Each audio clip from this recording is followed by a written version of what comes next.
Hello guys, this is Arpita from BTS army creative systems. Welcome to my video. তো এই পাথরগুলো কোনো কারণে পাপা কোনো সময় আনছিল, তো আমি ভাবলাম এটাকে কারণ আমি কাজে লাগিয়ে দিই।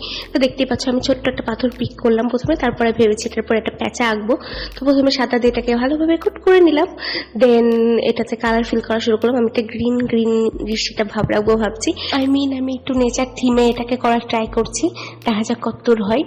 তো ভাবলাম যে একটা ওয়েস্ট পাথর দিয়ে যদি একটা হোম ডেকোর করা যায়, মানে এটা যদি সাজিয়ে রাখো কোথাও যে কোনো জায়গায়, এটা অনেক বেশি সুন্দর লাগবে, অনেক বেশি প্রিটি লাগবে। তো দেখতেই পাচ্ছ আমি হলুদ আর গ্রিন দিয়ে এটা করেছি। এখন আমি ঠোঁটটা লাল দিয়ে দিলাম ওর, আর ইটস অলমোস্ট কমপ্লিট। এখন জাস্ট ডিটেলিংটা বাকি।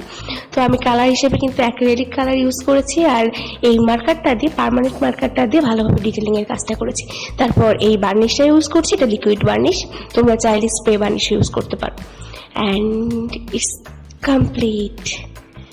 It looks so good, right? I just love this. আর অবশ্যই বার্নিশ তোমরা রোদে একটু শুকিয়ে নিবা দিয়ে, তাহলে আরো বেশি এটা গ্লেজ থাকবে আর অনেক বেশি পার্মানেন্ট হবে রংটা, মানে রংটা উঠে যাবে না। তোমরা চাইলে ইজিলি এটা কিন্তু বাসায় ট্রাই করতে পারো, এটা এতটাও টাফ না। I hope you like the video. Thank you for watching. Love you all.